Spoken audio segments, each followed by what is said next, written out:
हरि ओम। सर्वेभ्यो नमो नमः।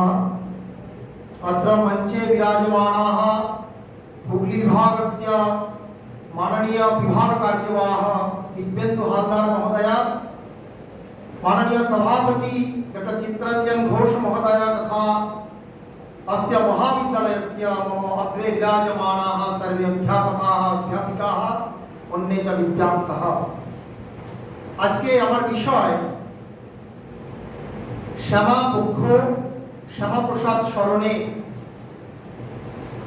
শরৎ centenary college. শ্যামা জননীর মহাপ্রসাদ, শ্যামাপ্রসাদ তুমি হয়েছে ধন্য তোমার স্তন্য পিয়ায় বঙ্গভূমি। শুনিব না আর সিংহের গর্জন, সিংহবাহিনী অজরে উৎসু করিছেন বিসর্জন। শ্যামাপ্রসাদ সিংহ আর তার বাবা ছিলেন ব্যাঘ্র বাঘ। 1901 সালের 6 জুলাই শ্যামাপ্রসাদ জন্ম নিচ্ছেন বাংলার বাঘ আশুতোষ মুখোপাধ্যায় এবং যোগমায়া দেবীর ঘরে। তারপরে আমরা অনেক কথাই জানি শ্যামাপ্রসাদের। আমি আজকে কয়েকটা বিষয় ধরে ধরে আলোচনা করব। আমরা ভবানীপুর জানি, কারণে অকারণে নানা কারণে ভবানীপুর সম্বন্ধে আমরা বিশেষভাবে অবগত আছি। বেশ কয়েক দশক ধরে সেই ভবানীপুরের মিত্র ইনস্টিটিউশন থেকে তিনি মাধ্যমিক পাশ করছেন। তারপরে কলকাতা বিশ্ববিদ্যালয়, সেখানে কলকাতা বিশ্ববিদ্যালয়ের সেনেটের সদস্য। প্রসঙ্গত এখানে উল্লেখ্য শ্যামাপ্রসাদ তার বাল্যকাল থেকেই অত্যন্ত মেধাবী ছাত্র ছিলেন এবং তিনি তার যে দেশভক্তি, সামাজিক বিভিন্ন কার্যক্রম, সমাজের মধ্যে থেকে সমাজের জন্য চিন্তা ইত্যাদির জন্য তখন বাঙালি মননে উচ্চ প্রশংসিত সেই কলকাতার সেনেটের সদস্য শ্যামাপ্রসাদ মুখার্জি সাল 1924 এবং তখনই এই শ্যামাপ্রসাদ বাড়ি থেকেই একটি পত্রিকা বের করছেন যার নাম বঙ্গবাণী। আপনারা সবাই জানেন। তো সেই বঙ্গবাণী পত্রিকায় আমরা কিছু ন্যারেটিভ বা কিছু আখ্যান আমরা দেখছি বেশ কয়েকদিন ধরে। এই পশ্চিমবঙ্গ সরকার যখন আমাদের বিভিন্ন শিক্ষা প্রতিষ্ঠান এবং কলেজ ও অন্যান্য সামাজিক যে সরকারি ক্ষেত্র আছে সেসব জায়গায় এই শ্যামাপ্রসাদকে নিয়ে চর্চা করতে বলছেন, আমরা বলছি তিনি তো ইংরেজ এবং ব্রিটিশদের বিরোধী ছিলেন, তিনি কখনোই স্বাধীনতা চাননি। তো এই প্রসঙ্গে বলা, তার পিতা আশুতোষ মুখোপাধ্যায় যখন কলকাতা বিশ্ববিদ্যালয়ের উপাচার্য আছেন তখন তিনি কলকাতা বিশ্ববিদ্যালয়ে স্বায়ত্ত শাসন এবং স্বাধীনতাকে অক্ষুণ্ণ রাখার জন্য একটাই মন্ত্র বলছেন যে কি freedom first, freedom second and freedom always. অর্থাৎ স্বাধীনতাই প্রথমত এবং দ্বিতীয়ত স্বাধীনতা এবং সর্বোপরি স্বাধীনতা। তো এরকম একজন স্বাধীন চেতা, এরকম একজন বীর বিক্রম বাবার সন্তান, বাপ কা বেটা শ্যামাপ্রসাদ হবেন, এই নিয়ে খুব একটা সন্দেহের অবকাশ থাকে না। আশুতোষ মুখোপাধ্যায়ের জীবনের অনেক ঘটনাই আমরা জানি। তো আমরা সেই বিষয়ে এখন যাচ্ছি না। তো শ্যামাপ্রসাদ যে ইংরেজদের বিরোধী ছিলেন এবং স্বাধীনতার পক্ষে ছিলেন এবং যে তিনি কখনোই ব্রিটিশদের পদলেহন করেননি, যারা এখন বর্তমানে মার্কসিস্ট, কমিউনিস্ট, বিকাশ রঞ্জন ভট্টাচার্যদের মতো, চণ্ডীদাস ভট্টাচার্যের মতো এসিসিআই সকল অজ্ঞ অথচ প্রাজ্ঞ বলে মন্যমানা তাদেরকে বলতে চাই, সেখানে তিনি স্পষ্ট বঙ্গবাণী এই পত্রিকায় ধারাবাহিকভাবে শরৎচন্দ্রের পথের দাবি উপন্যাসটি প্রকাশিত করছেন। পথের দাবি উপন্যাসের বিষয় কি আছে? পথের দাবি উপন্যাসের মূল বিষয় হলো স্বাধীনতা, স্বাধীনতা, আর আরেকটি বিষয় হচ্ছে সশস্ত্র সংগ্রাম, এই ব্রিটিশদের এই দেশ থেকে তাড়ানো। তো যে ব্যক্তি তার নিজের পত্রিকায়, বঙ্গবাণী পত্রিকায় এরকম একটি উপন্যাসকে ধারাবাহিকভাবে প্রকাশিত করেন, তো আপনারাই চিন্তা করুন তিনি কিভাবে ব্রিটিশদের পদলেহনকারী হতে পারেন, আর তিনি কিভাবে স্বাধীনতার বিরোধী হতে পারেন। তারপর দীর্ঘ জীবন শ্যামাপ্রসাদ বাবার মতোই লন্ডনে গিয়ে ল পড়ছেন। 26 সাল কলকাতা হাইকোর্টে তিনি জয়েন করছেন। তার মধ্যেই আবার যেহেতু তিনি ক্যালকাটা ইউনিভার্সিটির ফেলো, আমরা জানি ওই সময় কলকাতা বিশ্ববিদ্যালয় এশিয়ার মধ্যে তার বিশেষ সুনাম অর্জন করেছে। সাল 1929 তিনি জাতীয় কংগ্রেসে যোগদান করছেন, এবং এই সময়টা খুব চমৎকার। জাতীয় কংগ্রেসে তিনি আসছেন, তার উদ্দেশ্য একটাই, কিন্তু দেশের মধ্যে স্বাধীনতা এবং বিপ্লবী কার্যকলাপকে ত্বরান্বিত করা। তিনি এই আশা নিয়েই জাতীয়তাবাদী কার্যক্রমে যুক্ত হওয়ার জন্যই জাতীয় কংগ্রেসে যুক্ত হচ্ছেন। কিন্তু তিনিও ব্যর্থ মনোরথ, তার যে আশা আকাঙ্ক্ষা তিনি কংগ্রেসের মধ্যে দেখতে পেলেন না। তিনি দেখলেন কংগ্রেস মূলত দুটো কাজ করছে। একটা হচ্ছে একদম নীতিগতভাবে মুসলিম লীগ তখন প্রতিষ্ঠা হয়ে গেছে 1906 সালে।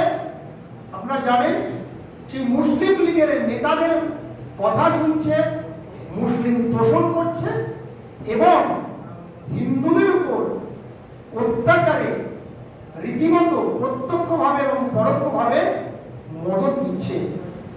শ্যামাপ্রসাদ কংগ্রেসে থাকতে পারলেন না। তিনি তখন কলকাতা ইউনিভার্সিটি যে একজন ক্যান্ডিডেট হয়, বেঙ্গল লেজিসলেটিভ অ্যাসেম্বলির ইন্ডিপেন্ডেন্ট ক্যান্ডিডেট হিসাবে নির্বাচিত হলেন 1930 সালের পরে। তো আমরা যদি একটুখানি সেই সময়কার ভারতের ইতিহাস দেখি, আমরা দেখতে পাবো রাষ্ট্রীয় স্বয়ংসেবক সংঘের প্রতিষ্ঠাতা প্রাতঃস্মরণীয় ডাক্তারজি ডক্টর কেশব বলিরাম হেডগেওয়ার, তিনি কলকাতা থেকে 1910 সালে কলকাতায় মেডিকেল পড়তে আসেন।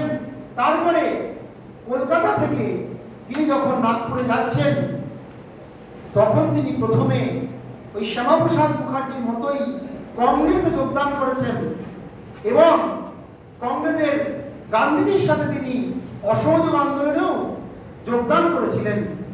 কিন্তু তিনিও উপলব্ধি করলেন সেই কংগ্রেসের একই রকম ধ্যান, একই রকম চিন্তা, মুসলিম তোষণ। প্রমাণিত হলো 1921 সালে যখন খিলাফত আন্দোলন হচ্ছে, 1919 থেকে শুরু হয়ে গেছে। ইস্যু কি? একটা বহির ভারতীয় বিষয়। প্রথম বিশ্বযুদ্ধ শেষ 18 সাল, তারপরে যখন তুর্কির খলিফাকে বন্দী করা হয়েছে, তাকে মুক্তির দাবিতে ভারতবর্ষে মুসলমানরা সমবেত হয়েছে।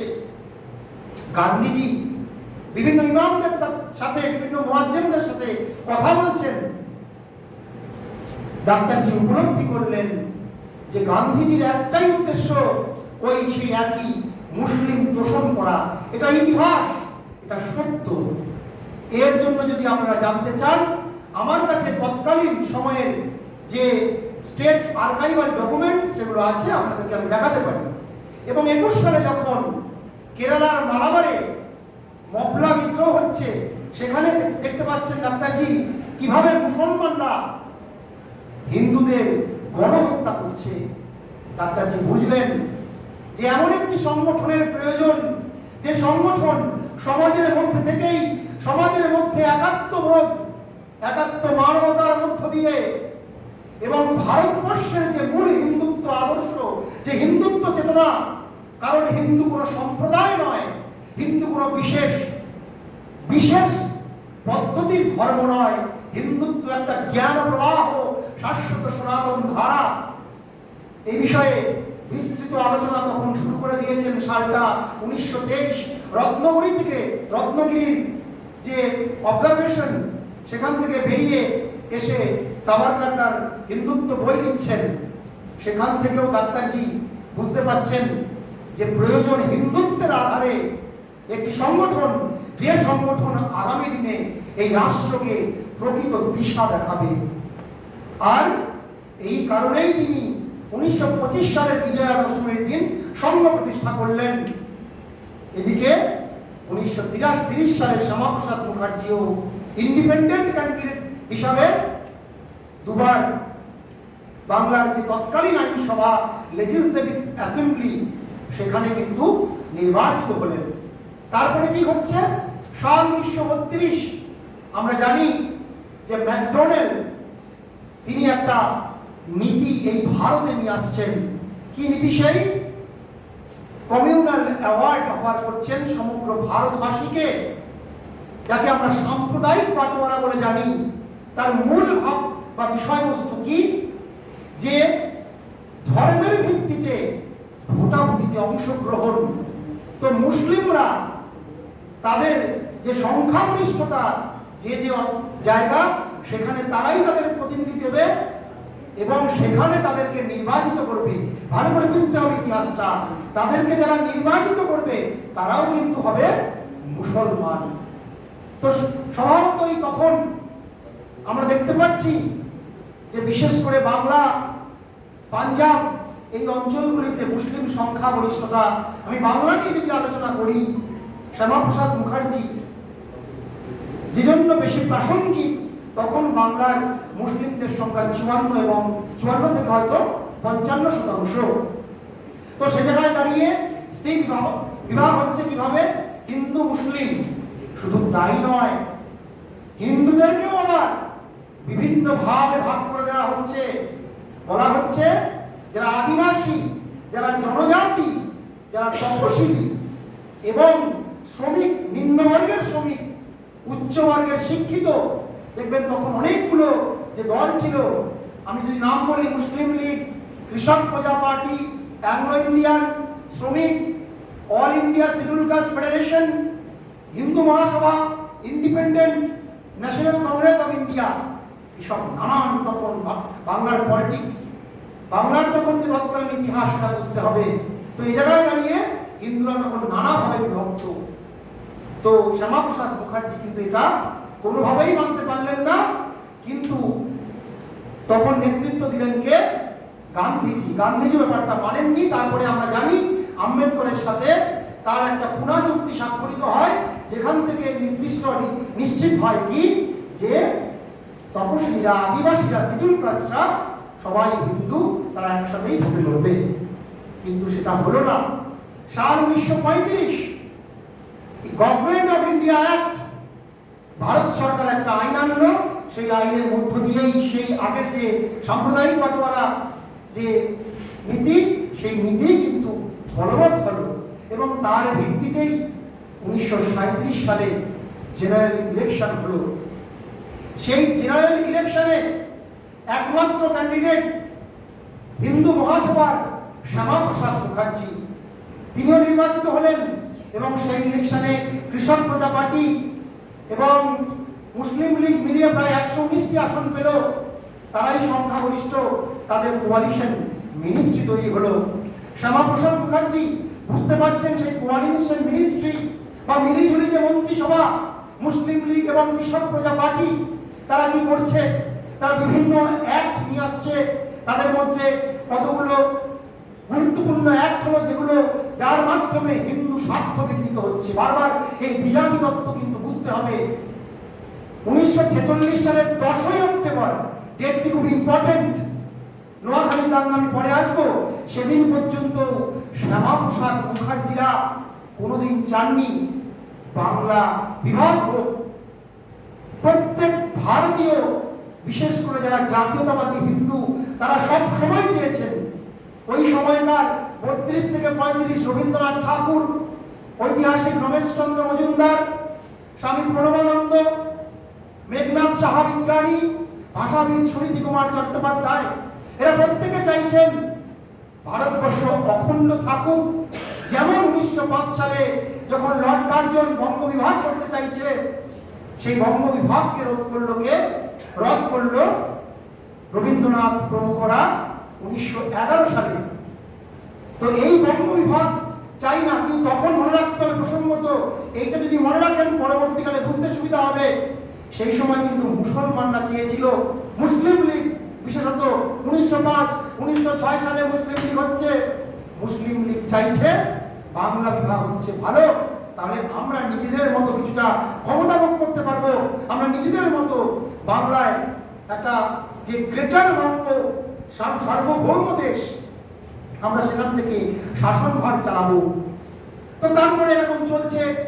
তখন 1937-এর মন্ত্রিসভায় যে মুসলিম কোয়ালিশন মিনিস্ট্রি, তারা বিভিন্ন অ্যাক্ট নিয়ে আসছে, তাদের মধ্যে মানি লেন্ডারিং অ্যাক্ট। সেখানে কি না, সেই অ্যাক্টের মধ্য দিয়ে মহাজন, বিশেষ করে বঙ্গদেশে যে হিন্দু মহাজন, সেই মহাজনদের স্বার্থ বিঘ্নিত হচ্ছে। এরকম ক্যালকাটা কর্পোরেশন অ্যামেন্ডমেন্ট অ্যাক্ট, আরো যে বিভিন্ন যে আইনগুলো আনছে, তার মধ্যে যে হিন্দু জমিদার, হিন্দু মহাজন এবং যে প্রাইমারি এডুকেশন বিল আনছে, তার মধ্য দিয়েও কিন্তু সেই হিন্দুদেরই স্বার্থ বিঘ্নিত হচ্ছে, যার ইতিহাস প্রমাণ আছে। শ্যামাপ্রসাদ মুখার্জি বলে ভাবলেন যে এর একটা সুনির্দিষ্ট পরিবর্তন চাই। তার মধ্যে 1939 সাল, 1937 সালে সাভারকার, বিনায়ক দামোদর সাভারকার, তিনি মুক্ত হচ্ছেন এবং তিনি তখন হিন্দু মহাসভার অল ইন্ডিয়া প্রেসিডেন্ট। তিনি 1939 সালে বাংলায় আসছেন। বাংলায় এসে তার হিন্দুত্ব সংক্রান্ত যে ভাষণ, সেই ভাষণ কিন্তু শ্যামাপ্রসাদ শুনছে, উদ্বুদ্ধ হচ্ছে। অন্যদিকে আবার সঙ্গের দ্বিতীয় সরসঙ্গ চালক মাধবরাও সদাশিবরাও গোলওয়ালকর, যিনি একটি বই লিখছেন যার নাম হচ্ছে we are hour nation defined, যে গ্রন্থে তিনি খুব স্পষ্টভাবে যে ভারতবর্ষের হিন্দুত্ব ভাবনা, তার যে পঞ্চবিন্দু দেশ, জাতি, ভাষা প্রভৃতি, এর মধ্য দিয়ে শ্যামাপ্রসাদ বুঝলেন যে হিন্দুদেরকে এবার ঐক্যবদ্ধ করতে হবে। কিন্তু তিনি চাইছেন তখনো পর্যন্ত এই দেশ অখণ্ড থাকুক, কিন্তু তিনি চাইছেন এই বাংলায় এমন একটা শাসন আসুক যে শাসনের মধ্য দিয়ে সমাজের প্রতিটি স্তরের মানুষের উন্নতি হবে। সাল 1941, সেই 1941 সালে কি হচ্ছে না, সেখানে দুটো ঘটনা ঘটছে, যার মধ্যে শ্যামাপ্রসাদ ফজলুল হক কৃষক প্রজা পার্টি তার সাথে একটা প্রোগ্রেসিভ কোয়ালিশন মিনিস্ট্রি তৈরি করতে বাধ্য হচ্ছেন। সেটা কি, যে না, সেই সময় 1941 সালের 14ই মার্চ ঢাকার একটি জায়গা, এই মুহূর্তে নামটা মনে পড়ছে না, শাকের বাজারে দোল খেলাকে কেন্দ্র করে, যার আমরা দেখি এখনো দিল্লিতে দেখলাম যে একটি ছেলে, তার বাড়িতে একটি শিশু, সে কিছু মুসলিম মহিলাদের গায়ে রং দিয়ে দিয়েছে, তরুণ কুমারকে মেরে ফেলা হয়েছে। সেই বছরও এরকম কিছু মুসলিম মহিলাদের গায়ে রং দেওয়াকে কেন্দ্র করে একটা বিরাট দাঙ্গা হয়। সেই দাঙ্গায় 27 জনের মৃত্যু হয়, 150 জন আহত হয়। শ্যামাপ্রসাদ ফজলুল হক তার নিজের মন্ত্রিসভার সদস্য শামসুদ্দিন আহমেদ, এদের দ্বারা কিন্তু বর্জিত হচ্ছেন। তিনি বুঝলেন যে এরকম করলে আমরা যে কৃষক প্রজা পার্টি, কৃষকদের উন্নতির কথা বলি, সেটা বিঘ্নিত হবে। শুধু তাই নয়, মন্ত্রিসভার মধ্যে যে মুসলিম লীগের যে একটা একচ্ছত্র আধিপত্য, সেটাকেও কমাতে হবে। এই ছিল ফজলুল হকের স্বার্থ। আর শ্যামাপ্রসাদ বুঝলেন যে বাঙালি হিন্দুদের এই সেই আবহকাল থেকে, আমি যেমন উদাহরণ দিলাম, ডাক্তারজি উপলব্ধি করলেন সেই মমলা বিদ্রোহের আগের থেকে মালাবার উপকূলে, যে হিন্দুদের সবসময় কংগ্রেস একটা মিসগাইডেন্স দিচ্ছে, ভুল বোঝাচ্ছে। তো এই বাঙালি হিন্দুদের উপর কংগ্রেসের আধিপত্য কমানো। আর দ্বিতীয়ত কি, মহাপুরুষ শ্যামাপ্রসাদ তার একটি স্বার্থ ছিল। কি স্বার্থ? জাতীয় স্বার্থ। সেই স্বার্থ হলো এই বাংলাকে পাকিস্তান হয়ে যাওয়ার হাত থেকে রক্ষা করা। এখানে প্রসঙ্গত উল্লেখ 1933 সালে চৌধুরী রহমত আলী কেমব্রিজে বসে একটা বিরাট পরিকল্পনা করছে যে কিভাবে দেশ ভাগ করে একটা পাকিস্তান করা যায়। কোন অঞ্চল নিয়ে? বিতে হচ্ছে পাঞ্জাব, এতে আফগানিস্তান, এতে কাশ্মীর, এতে সিন্ধু, আর তানতে বেলুচিস্তানের স্থান, অর্থাৎ উত্তর পূর্ব ভারত এবং উত্তর পশ্চিম ভারত, এই সমগ্র অঞ্চল নিয়ে পাকিস্তানের তখন কিন্তু ব্লুপ্রিন্ট তৈরি হয়ে গেছে এবং ধীরে ধীরে কিন্তু সেদিকেই তারা এগোচ্ছে, এই ক্যাম্পেইনিং চলছে। তো সেই জায়গায় দাঁড়িয়ে এই বাংলাকে পাকিস্তানের হাত থেকে রক্ষা করার জন্য শ্যামাপ্রসাদ তখন, যে শ্যামাপ্রসাদকে বলা হয় তিনি মুসলিম লীগের সাথে, ওই মুসলিম লীগের সাথে নয়, তিনি কৃষক প্রজা পার্টি ফজলুলের সাথে এক হয়ে প্রোগ্রেসিভ কোয়ালিশন মিনিস্ট্রি তৈরি করলেন, যার উদ্দেশ্য আমি একটু আগেই বললাম। তো তারপরে সেই প্রোগ্রেসিভ কোয়ালিশন মিনিস্ট্রি যদি সত্যি রান করতো, ঠিকঠাক ওয়ার্ক করতে পারতো, তো আমাদের ধারণা আজকে হয়তো বাংলা ভাগ হতো না। কিন্তু তখনও সেই ন্যারেটিভ, তখন বাংলায় দুজন মুসলিম লীগের নেতা প্রাসঙ্গিক হয়ে উঠছে। একজন হচ্ছে শহীদউদ্দিন সুলাউদ্দিন, আরেকজন হচ্ছেন খাজা নাজিমউদ্দিন।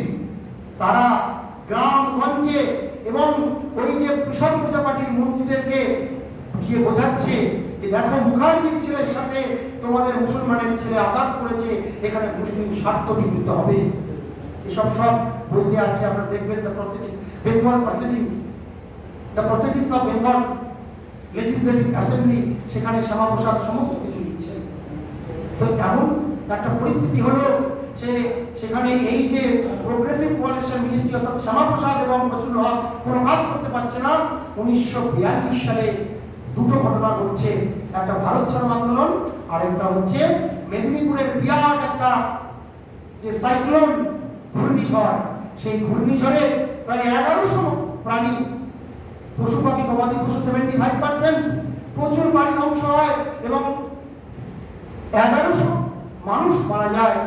তো সেই সময় দাঁড়িয়ে শ্যামাপ্রসাদ এবং ফজলুল চাইলেন সেখানে ত্রাণ প্রাপ্তে, কিন্তু সেই সময় বাংলার যিনি গভর্নর, তার সাথে কিন্তু খুব ভালো সম্পর্ক হচ্ছে ওই মুসলিম লীগ এবং কৃষক প্রজা পার্টির অন্যান্য মন্ত্রীদের আটসান তার সাথে। তো এমন একটা পরিস্থিতি তৈরি হলো, সেখানে ত্রাণ পাঠাতে পারলো না, যাতে আমরা 50-এর মন্বন্তর করে জানি।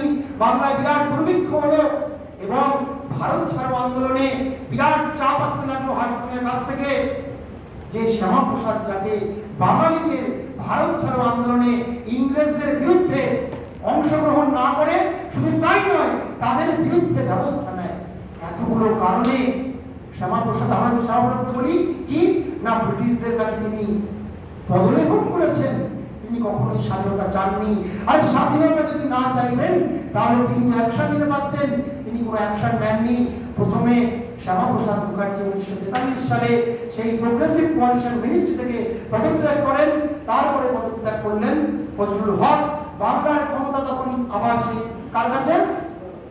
মুসলিম লীগ। তাকে সাপোর্ট করলো কে? যোগেন্দ্রনাথ মন্ডল, একটি প্রাসঙ্গিক ক্যারেক্টার। যোগেন্দ্রনাথ মন্ডল যিনি হচ্ছে অল ইন্ডিয়া সেকুলার যে federation, all India schedule caste federation, তার নেতা যোগেন মন্ডল।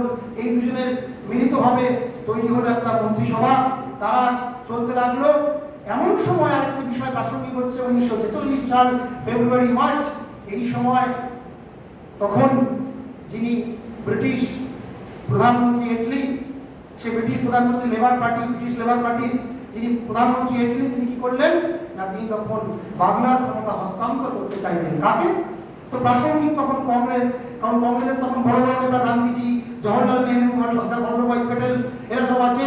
বাংলার এদিকে সুরেন্দ্র মোহন ঘোষ, কিরণ শঙ্কর রায়, বিধানচন্দ্র রায়, আমরা প্রত্যেকের নাম জানি, মমতানাথ ব্যানার্জি। তো এগুলো সত্যিকার ইতিহাস, একদম পুরো জায়গাটাকে আমাদেরকে ভিজুয়ালাইজ করতে হবে। ক্ষমতা হস্তান্তর করতে পারাচ্ছেন সেই ক্যাবিনেট টিমটাকে। সেই টিমে কে কে আছেন? স্ট্যাফোর্ড ক্রিপস, গেথিক লরেন্স, আর আছে হচ্ছে এবি আলেকজান্ডার। এই যে তিনজনের টিম এলেন, তারা ক্ষমতা হস্তান্তর করবে। মুসলিম লীগ 6 জুন প্রথমে সেই প্রস্তাব গৃহীত করলো। তারপরে তাদের যে বোম্বে যে অধিবেশন, সেই বোম্বে কাউন্সিল মিটিংয়ে তারা সেই প্রস্তাব খারিজ করলো 27 থেকে 29 জুলাই। বললো না, এরকম যদি হয় হিন্দু স্বার্থ রক্ষিত হয়। একটা কথা, আবার সেই এক কথা, হিন্দু স্বার্থ রক্ষিত হবে যদি কংগ্রেসের হাতে ক্ষমতা চলে যায়। হিন্দু নেতারাই এই ভারতবর্ষের তথা পশ্চিমবঙ্গের দায়িত্বে থাকবে। তারা মেনে নিলেন না। তখন আর মোহাম্মদ আলী জিন্নাহ এবং বাংলায় হুসেন শাহ সোহরাওয়ার্দী এরা ডাইরেক্ট অ্যাকশনের ডাক দিল সাল 1946 16ই আগস্ট। তারপর তো আমরা জানি 3 দিন ধরে কিভাবে গণহত্যা হয়েছে, কিভাবে বাংলার মায়েদের, হিন্দু মেয়েদের স্তন থেকে শুরু করে গলা কেটে সেই বড়বাজার থেকে রাজাবাজার অঞ্চল ঝুলিয়ে রাখা হয়েছে। এই সত্য আমাদেরকে স্মরণ করতে হবে। আমাকে অনেকে বলে এই কালো অধ্যায় বারবার স্মরণ করে লাভ কি? স্মরণ করি আত্মনাম সততম রক্ষেত দ্বারে বিধানই রবি। আমাকে কৌটিল্য শিখিয়ে গেছে যে নিজেদেরকে আত্মরক্ষা করার অধিকার আছে। তাই ইতিহাস থেকে আমাদেরকে শিক্ষা নিতে হয় যে ইতিহাসের সম্মুখীন হয়েছি আমরা। বর্তমান 2011 থেকে 2026, আবার ওইদিকে 1932 থেকে 1947 আমি সেখানে আসবো। আপনি একটু ক্যালকুলেশন করুন ঠিক কত বছর হচ্ছে, দেখবেন মিলে গেছে। একে বলা হয় হিস্ট্রি রিপিটস ইটসেলফ।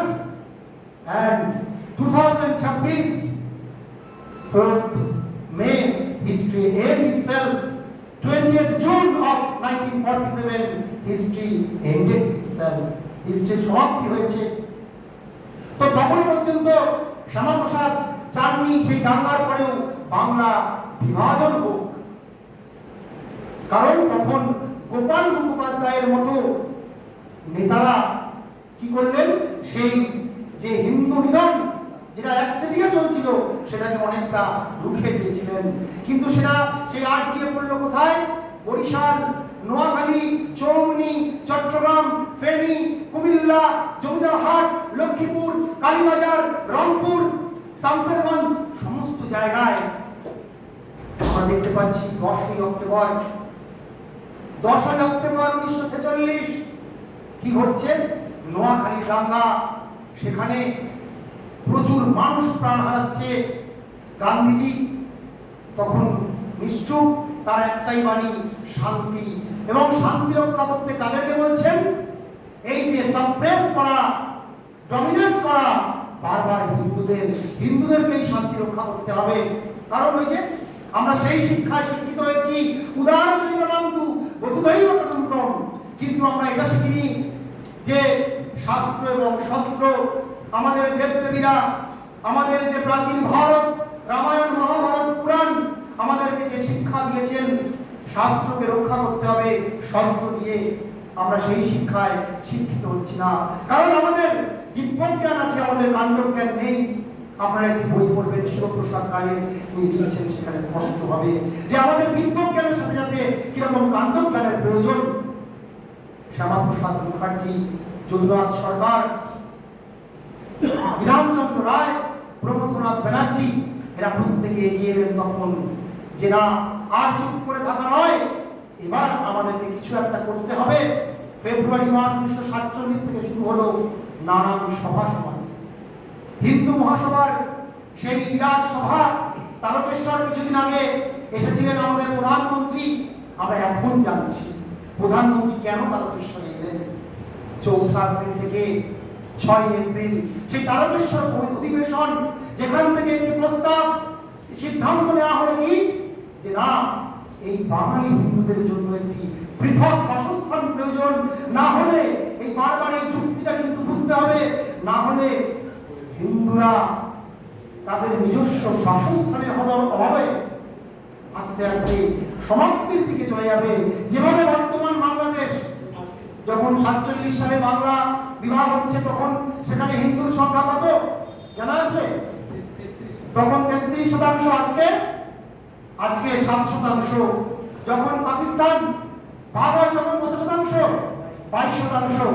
আজকে 1%-এর নিচে।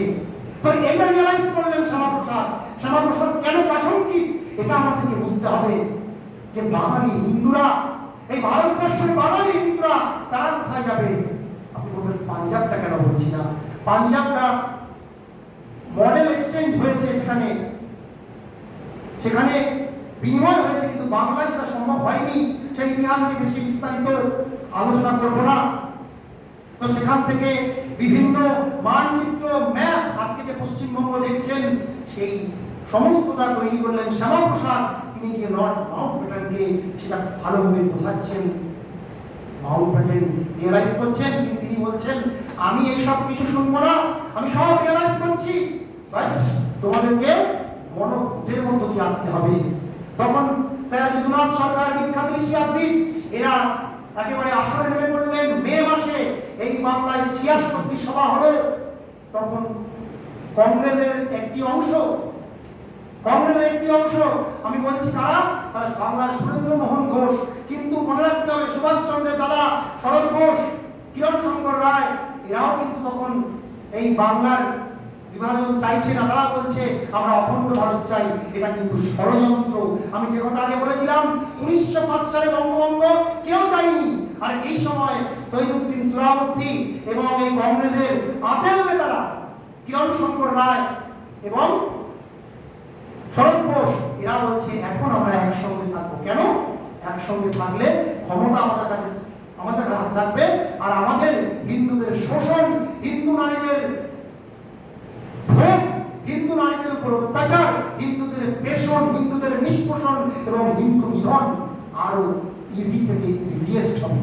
এই যে কনসেপ্টটা বুঝতে হবে ষড়যন্ত্র, কিন্তু সেই ষড়যন্ত্র বুঝেছিলেন কে?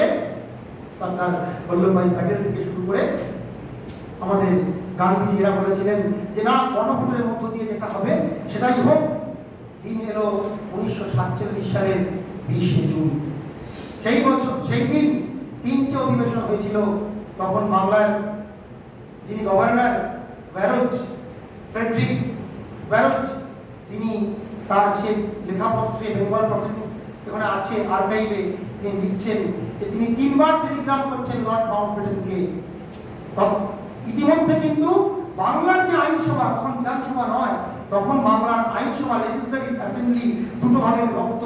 একদিকে যারা এই বাংলাকে পাকিস্তানের মধ্যে রাখতে চাইছে, অথবা যারা, তিনটে কিন্তু এখানে ইস্যু গুরুত্বপূর্ণ হচ্ছে। একদল চাইছে পুরো বাংলাটাই পাকিস্তানের সঙ্গে চলে যাক, আবার সেই দলই চাইছে অথবা বাংলা অর্থাৎ বর্তমান পশ্চিমবঙ্গ এবং বর্তমান পূর্ববঙ্গ একসাথে একটি পৃথক সার্বভৌম রাষ্ট্র হোক।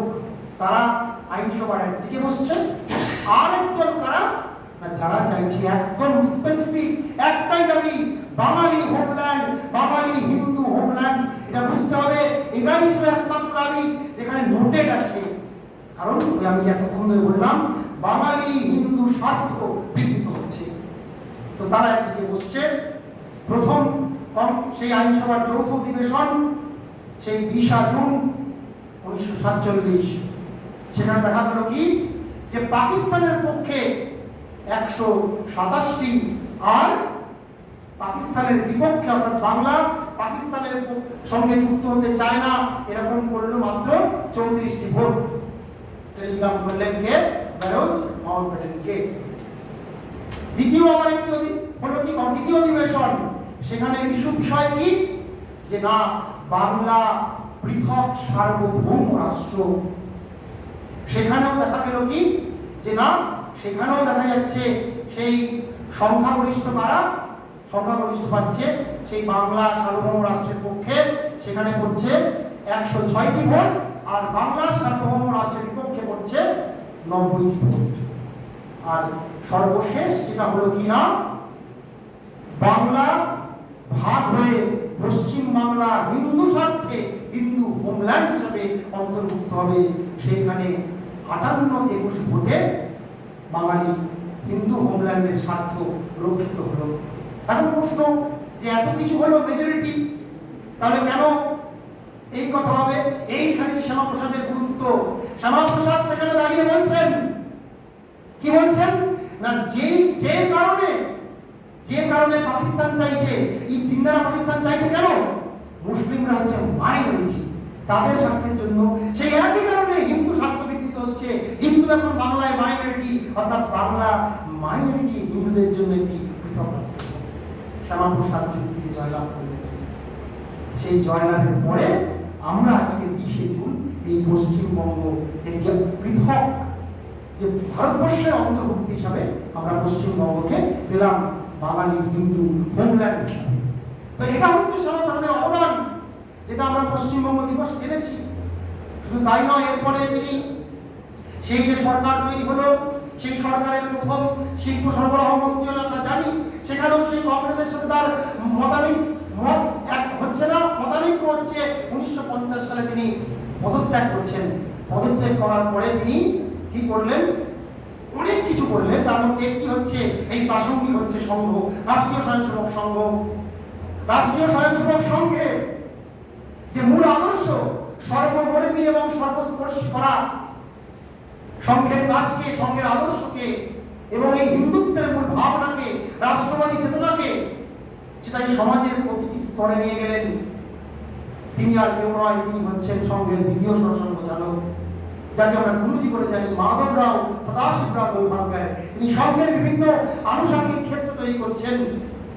শ্যামাপ্রসাদ মুখার্জি গেলেন কার কাছে? গুরুজির কাছে, যে এরকম একটা পরিস্থিতিতে আমাদেরকে এমন একটা রাজনৈতিক দল তৈরি করতে হবে যে কিনা এই ভারতবর্ষের জন্য, ভারতীয় সনাতন সংস্কৃতি, ভারতের যে মূল আদর্শ বসুধৈব কুটুম্বকম অয়ং নিজ পরমেতি ধর্মার বুঝেতসাম উদারচরিতানাম তু বসুধৈব কুটুম্বকম, সেই বসুধৈব কুটুম্বকম ভাব, ভারতবর্ষের যে মূল আদর্শ সীতা সাবিত্রী দময়ন্তী, ভারতবর্ষের যে মূল আদর্শ সর্বত্যাগ এবং সর্বত্যাগের প্রতিমূর্তি শঙ্কর, ভারতবর্ষ যে আমার যৌবনের উপবন বার্ধক্যের বারাণসী, ভারতবর্ষ যে পুণ্যভূমি, এই ভাবনা নিয়ে যদি কাজ করতে হয় তবে সেই ভাবনায় পুষ্ট একটি রাজনৈতিক দলের প্রয়োজন। গুরুজি বললেন রাষ্ট্রীয় স্বয়ংসেবক সংঘ তো কোনো রাজনৈতিক ভাবাদর্শ নিয়ে কাজ করে না। রাষ্ট্রীয় স্বয়ংসেবক সংঘ একমাত্র সংঘের শাখায় মানুষ নির্মাণ করে এবং সেই মানুষ, সেই স্বয়ংসেবক সমাজের বিভিন্ন স্তরে, উনি যেমন বললেন, অঙ্গাঙ্গিভাবে তার নিজের স্ব-স্ব ক্ষেত্র, স্ব-স্ব প্রতিভা অনুসারে সেই জায়গায় কাজ করেন। তিনি দিলেন কাকে? অটল বিহারী বাজপেয়ীকে, দীনদয়াল উপাধ্যায়কে, লালকৃষ্ণ আডবাণীকে। এদেরকে নিয়ে তুমি একটি দল গঠন করো। 1951 সালে প্রতিষ্ঠা হলো ভারতীয় জনসংঘ।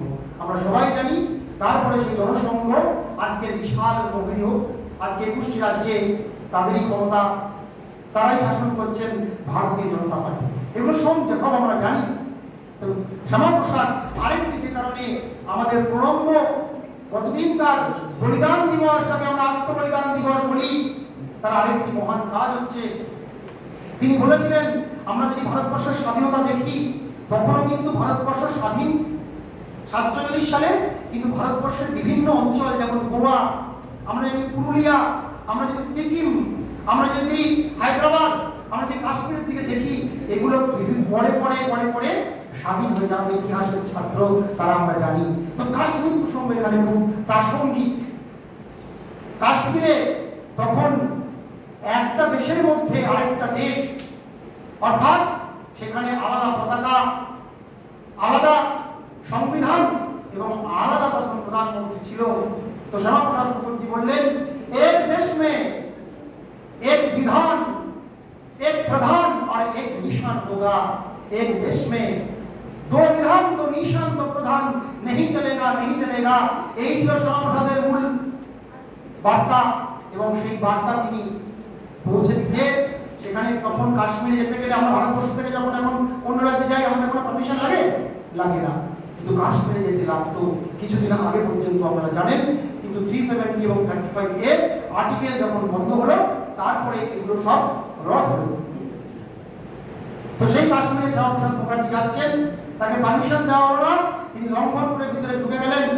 শেখ আব্দুল্লাহ সরকার তাকে গ্রেফতার করলো 11 মে 1957 এবং তারপরে তাকে যেভাবে রাখা হয়েছে তার একটা বিরাট বর্ণনা আমি আজকে এখানে সংক্ষেপে দিতে পারবো না। শুধু একটা কথা বলি, তিনি চাইছেন পুলিশের কাছে আমার ঠান্ডা লাগছে প্রচন্ড, আমাকে একটা চাদর দেওয়া হোক। সেটা পর্যন্ত তাকে দেওয়া হয়নি। স্লো পয়জনিং করে তাকে ধীরে ধীরে মেরে ফেলা হয়েছে। নিউমোনিয়া ইত্যাদি রোগে তিনি 23 জুন 1953 সালে শেষ নিঃশ্বাস ত্যাগ করেন। তো সেই শ্যামাপ্রসাদ, যে শ্যামাপ্রসাদ এই বাঙালির গর্ব, এই ভারতের গর্ব। বুঝতে হবে আমরা যারা বাঙালি অস্মিতা বলি, আমরা যারা শুধুমাত্র বাংলা বাংলা আবেগ নিয়ে রবীন্দ্রনাথ তার দুরন্ত আশায় বাঙালিদের যেভাবে তিনি ভর্তিত করছেন, আমরা যারা সেই বাঙালি আবেগে ভাসমান তাদেরকে এটা উপলব্ধি করতে হবে। বাঙালির গর্ব কিন্তু ভারতবর্ষ চিরকাল স্বীকার করেছে, তবে কিন্তু বাঙালি কোনো আলাদা ভূখণ্ড হিসাবে নয়। ঋষি অরবিন্দ তার জয়কৃষ্ণ রায়বাড়ির একটি বিখ্যাত বক্তৃতায় পরিষ্কার বলছেন, বাংলা তার প্রতিভা, তার মেধা, বাংলা তার যে জ্ঞান, তার যে গরিমা, এর দ্বারা সমগ্র ভারতবর্ষকে নিশ্চিত রূপে পথ দেখাবে।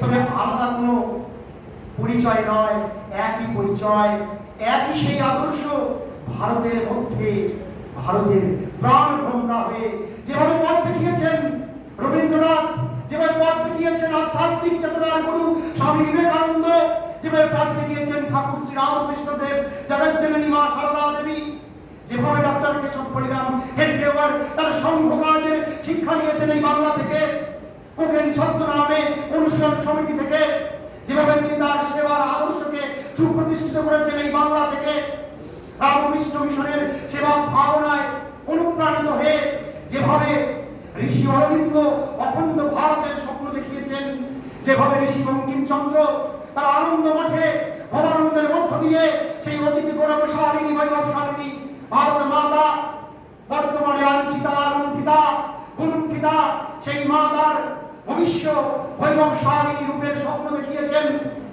যেইভাবে রামমোহন রায়, ঈশ্বরচন্দ্র বিদ্যাসাগর সমাজ সংস্কারের এক নতুন দিগন্ত উন্মোচন করেছেন।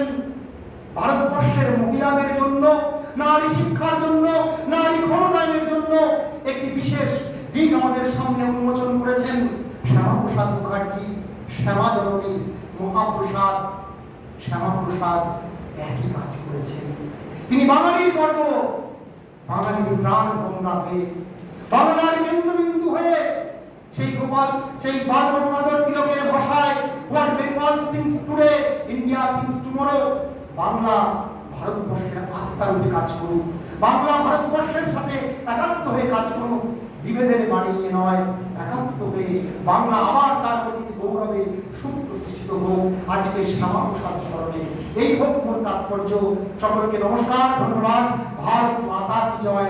ভালো থাকুন, সুস্থ থাকুন, সর্বে ভবন্তু।